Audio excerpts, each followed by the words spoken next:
My name is Jessica. I'm one of the pastors at Twin Lakes Church. We're glad you're joining us for our daily Devo this morning as we continue our Calm in Chaos series. This is Logan, and we're coming at you from one of my favorite places, the observation deck at Henry Cowell. And if you haven't been up here, I highly recommend it. It's a beautiful place. You can see the ocean, you can see the mountains all around you. It's amazing. And over the years, this has been a place of spiritual significance for me. I've hiked up here to meet with God, to pray. I've hiked up here when I've been disappointed and frustrated at life to kind of hash it out with God. And at times I've actually avoided this place because I was so frustrated. But over the years that I've lived in Santa Cruz, this has been a place that has given me some calm in the midst of chaos. Even this morning I come up here and it's beautiful and it's calm and it's quiet and it's awesome. So a few years ago, I preached a sermon on dealing with disappointment, and it was called When Faith Runs Out. And in it, I talked about the prophet Elijah, and the theme of that sermon totally correlates with our Calm in Chaos series. So you find the story of Elijah in 1 Kings, and Elijah lived in a chaotic time. There were an evil king and queen ruling Israel, and they had turned the people away from the Lord and toward Baal, and they were killing off the prophets of the Lord. And in 1 Kings 18, we read about how there was a standoff on Mount Carmel and kind of a showdown between the prophets of Baal and Elijah. And as a result of that showdown, the Israelites were to worship whatever God showed up and accepted the sacrifice. So of course, the prophets of Baal pray to their God and nothing happens. And Elijah offers a simple prayer to God, and fire comes down from heaven and burns everything up.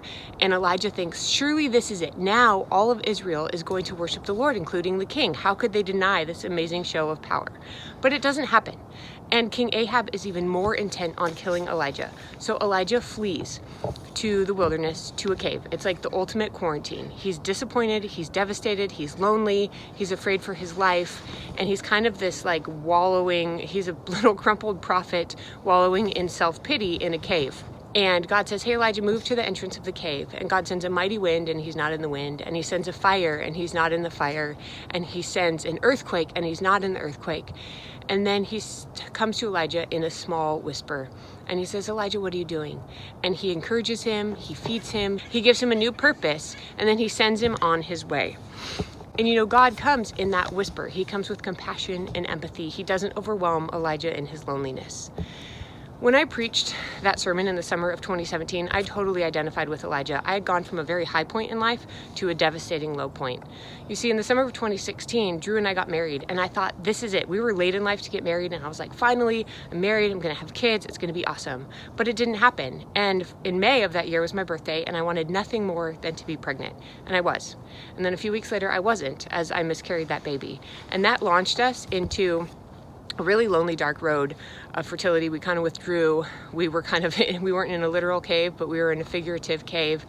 And in the midst of that, I was preaching on dealing with disappointment.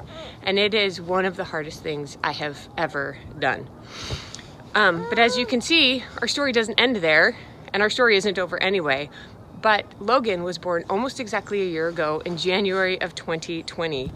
And while we have our challenges for sure, we are thankful every day for this little guy.